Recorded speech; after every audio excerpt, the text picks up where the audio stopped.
আমরা যখন প্রথম শ্রেণী এবং দ্বিতীয় শ্রেণীর বাচ্চাদেরকে লেখার মাধ্যমে পড়া শেখাবো, তখন অবশ্যই আমাদের ৫টা জিনিস খেয়াল রাখতে হবে। লফজ আউযের মতো শব্দ ৫ প্রকার শিক্ষা দিতে হয়। সেখানে হলো ১ নম্বরে হরফের পরিচয়, ২ নম্বরে হরকতের পরিচয়, ৩ নম্বর হলো বানান এবং সাথে চোখ হাতের মশক, ৪ নাম্বার শব্দ শব্দ ভাঙ্গা ভাঙ্গা এবং ৫ নাম্বার রিডিং পড়া, পুরাটুক রিডিং বানানো আর কি। আমরা যেটা প্রথমে করব, সকলে বোর্ডে আমার হাতের দিকে দেখতে থাকেন, এরা বলে আয়াতটা লিখে নেব। লেখার পরে ১ নাম্বার কাজ যেটা আমাদের হরফের পরিচয়। প্রতিটা হরফ যেমন আলিফ, নুন, কাফ, লাম, মিম, নুন, আলিফ, লাম, মিম, র, সিন, লাম, ইয়া, নুন, এভাবে শব্দ শব্দ করে প্রতিটা হরফ, একটা শব্দে ৩টা ৪টা হরফ থাকতে পারে, প্রতিটা হরফ আমরা আগে বাচ্চাদেরকে শিখা নেব। তারপরে হচ্ছে ২ নম্বরে হরকত। যেমন আলিফের নিচে হরকত আছে, নুনে তাসদীদ, জবর, এভাবে আমরা হরকতের পরিচয় দেব। হরকত শেখানোর পরে আমরা ৩ নম্বর হলো বানান। বানান শেখাবো। বানান শিখে এবং সাথে সাথে আমাদের চোখ হাতের মশক শেখাতে হবে। চোখ হাতের মশক যখন আমরা শেখাবো তখন বাচ্চা হরফ চিনবে, হরকত চিনবে, কোথায় হাত রেখে পড়তে হবে, কোথায় টানতে হবে, কোথায় গুণনা করতে হবে, কোথায় টানতে হবে না, এগুলো বাচ্চারা চোখ হাতের মশকর মধ্যে শিখে যাবে।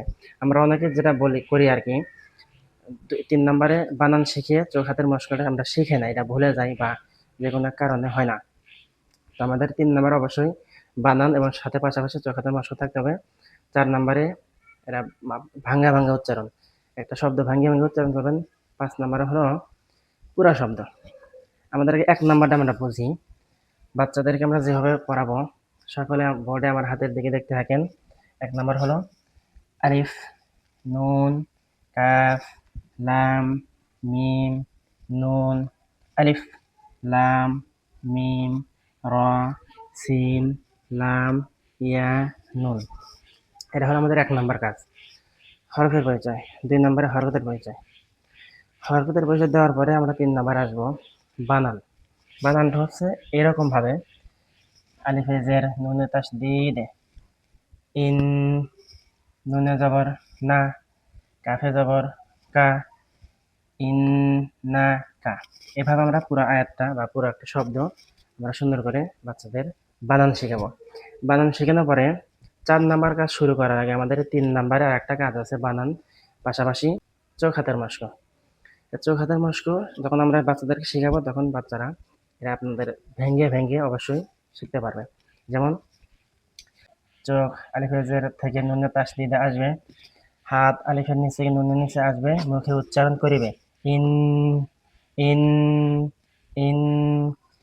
চোখ নুনের জবরে থাকবে, হাত নুনের নিচে থাকবে, মুখে উচ্চারণ করিবে না, না, না। চোখ কাফের জবরে থাকবে, হাত কাফের নিচে থাকবে, মুখে উচ্চারণ করিবে কা, কা। এটা করার পরে আমাদের ৩ নাম্বার বানান এবং চোখ হাতের মশক শেখানো হওয়ার পরে আমাদের অবশ্যই ৪ নাম্বার কাজ যেতে হবে। এটা আবার ৩ নাম্বার কাজ ছাত্ররা বুঝলো কিনা, ছাত্রীরা বুঝলো কিনা, শিখতে পারলো কিনা, ওটা অবশ্যই পরীক্ষার মাধ্যমে এটা তাদের থেকে আদায় করে নেওয়া। ৪ নাম্বার হলো ভাঙ্গা উচ্চারণ, শব্দ বাই শব্দ। আমি এখন ভাঙ্গা উচ্চারণ করব, আপনারা সকলে আমার সাথে উচ্চারণ করেন। ইন, না, কা, লা, মি, নাল। এভাবে একটা একটা করে সবগুলো ভাঙ্গা উচ্চারণ করবে শব্দ বাই শব্দ। শেষে আপনি পুরো আয়াতটা লিখে অথবা পুরো আয়াতটা পড়ানোর পরে আপনি সুন্দর করে ইন্নাকা লামিনাল মুরসালিনা, এভাবে আয়াত বাই আয়াত পুরো রিডিং পড়াশোনা করে শিখিয়ে দিবেন।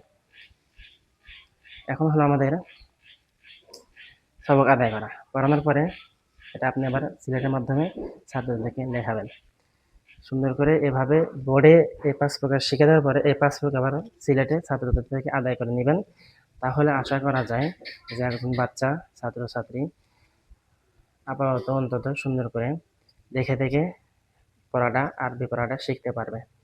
যদি আমরা এইভাবে চেষ্টা করি, অবশ্যই আশা করা যায় আল্লাহ তাআলা চাইলে শিক্ষা দেওয়া যাবে ইনশাআল্লাহ।